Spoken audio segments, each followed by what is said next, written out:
Good morning, boys and girls.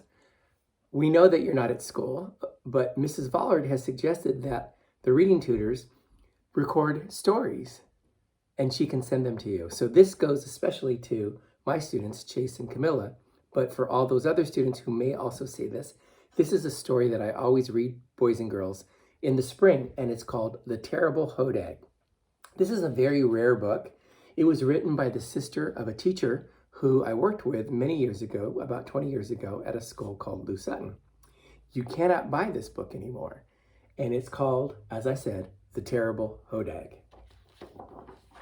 Here is a note that the author wrote to explain a little bit about the book.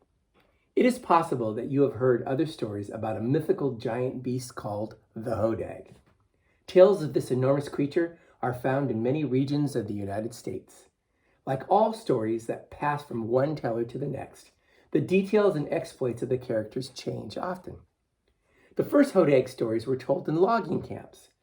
My story is based on tales told around summer campfires in the north woods of Wisconsin when I was a camper at Camp Bovey. This is the author speaking.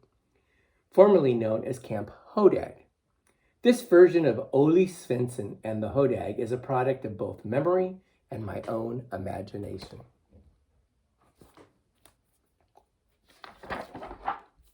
In the far woods, a long time ago, there lived a lumberjack named Ole Svensson. No one could swing an axe or pull a saw as fast as he could. Each day, he and the other lumberjacks went into the forest to cut down trees. The chop-chop of their axes echoed across the valley, and the buzz of their saws could be heard for miles. "Timber!" they shouted as each tree crashed to the ground. The men worked hard from sunup to sundown, but when night fell, they all went back to the lumber camp. They did not want to meet the terrible Hodag.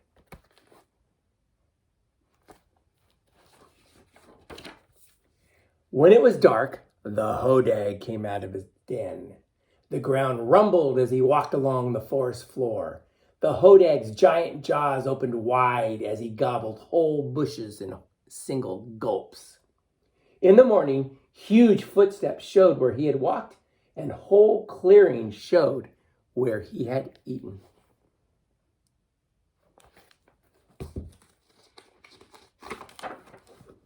One day, the boss man of the timber camp came to Ole Svensson and said, "Winter's coming soon. You and your men have not cut enough trees." "Oh, we're working as fast as we can," Ole Svensson told him. "That's not fast enough," the boss man insisted. "I want you to cut down every single tree on the far hillside." "But there are too many," cried Ole Svensson. "You could finish earlier," the boss man snapped, "if you worked at night." "Oh, no one will go into the forest at night," said Ole Svensson. "Everyone's afraid of the terrible Hodag." "There's no such thing as a Hodag," the boss man scoffed. "Your men are just lazy. I want those trees cut by Friday or nobody gets paid." The boss man is a mean man.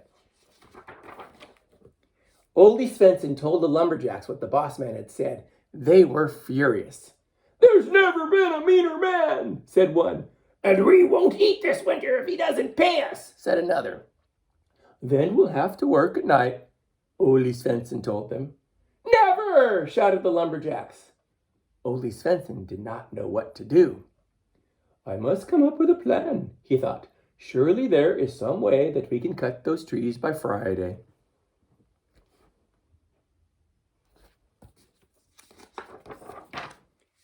Ole Svensson walked back to the edge of the forest. As night fell, it grew dark. He was thinking so hard he forgot to watch out for the Hodag. Suddenly he looked up. Through the branches he saw a giant red eye. Then he saw another red eye. They belonged to a huge creature. It had the head of an ox, the feet of a bear, the back of a dinosaur, and the tail of an alligator. His eyes glowed like fire, and it was 40 feet tall. Ole Svensson screamed, "Oh, the Hodag!" He jumped up and tried to run away, but he was so scared he couldn't move. "Who are you?" A deep voice asked. I'm Ole Svensson. He tried to be brave, but his voice shook. You must be the Hodag? When the huge beast opened its mouth to speak, Ole Svensson saw giant teeth and huge puffs of smoke burst out of the creature's nose.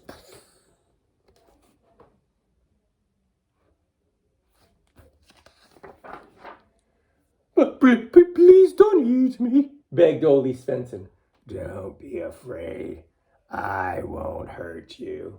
Oh, then why does everyone say you're the terrible Hodag? Ole Svensson asked. Nobody has ever dared to come close to me, said the Hodag. No one is ever in the forest at night. What are you doing here?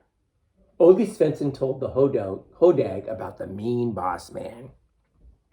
I have seen him, said the Hodag, and he is a selfish man. If he had his way, he would cut down the whole forest. Then I would have no place to live. He asks too much of us, said Ole Svensson. My men will starve if they don't get paid. The Hodag swished his tail to show how angry that made him.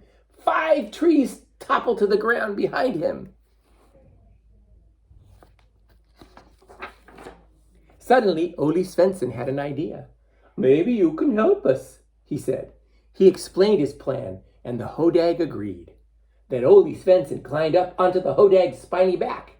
The Hodag walked through the forest, swishing his tail from side to side. Trees splintered to the ground. By morning, the whole hillside was felled. Now the boss man will have to pay you, said the Hodag. Yes, said Ole Svensson. Thank you.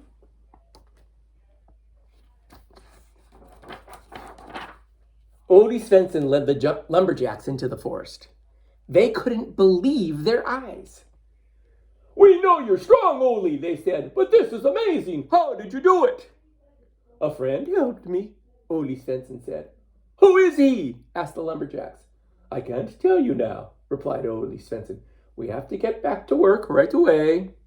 Soon the men were all too busy to wonder about Ole Svensson's mysterious friend. All day they cut the branches off the trees and put logs into piles. It was hard work.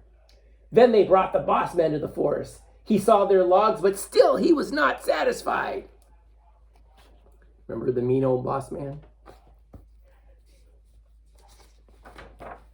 The lumberjacks were angry. You promised to pay us, they all said.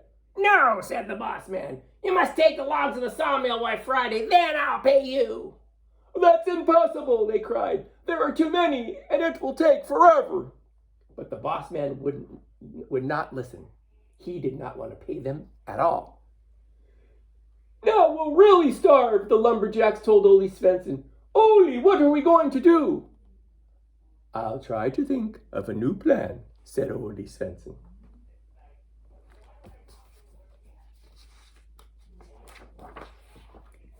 I think I know what we can do, Ole Svensson said. How? Asked the men. First, we must pile all the logs on the carts. But who'll take the carts to the sawmill? The lumberjacks wanted to know. Leave it to me, said Ole Svensson. When the carts were full, the men went back to the lumber camp. Ole Svensson stayed in the forest. Watch out for the Hodag, the lumberjacks warned. I will, said Ole Svensson.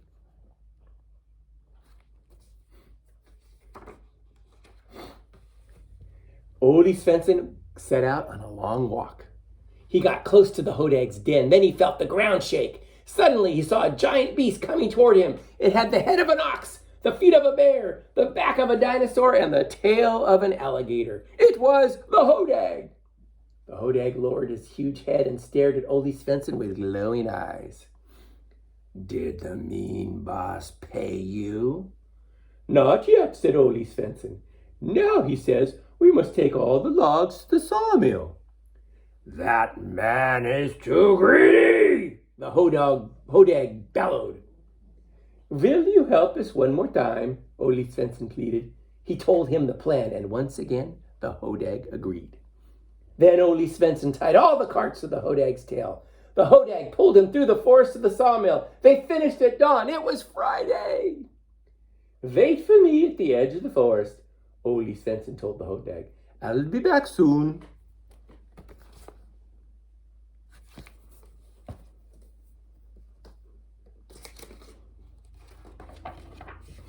Ole Svensson went back to the camp. He got the men and led them to the sawmill. How on earth did you do it, Ole? They asked. My friend helped me, said Ole Svensson. This is a wonderful friend, said the lumberjacks. We must thank him. Who is he? Well, he has the head of an ox, the feet of a bear, the back of a dinosaur, and the tail of an alligator. His eyes glow like fire, and he is 40 feet tall. The terrible Hodag, shouted the lumberjacks. But we don't want to go near him. He'll eat us alive. He isn't a terrible Hodag, said Ole Svensson. Look at how he has helped us. Then one man stepped forward. If Ole Svensson's not afraid of the Hodag, then we won't be afraid either. So they all went into the forest to meet the Hodag. Hooray, shouted the men. Hooray for the Hodag. If the boss man does not pay you now, said the Hodag, just send him to me. Ole Svensson and his men went back to the lumber camp. They found the boss man and showed him that they had finished the job. You've tricked me, the boss man said. I won't pay you a penny until you tell me how you did it. The lumberjacks smiled. Come with us, they said. They took the boss man to the forest behind the sawmill. Suddenly, the Hodag appeared. His red eyes flashed, and his giant steps sounded like thunder. The boss man was so scared, he dropped all his money bags, and he started to run. The boss man ran and never came back, and no one was sorry to see him go. Goodbye, boss man.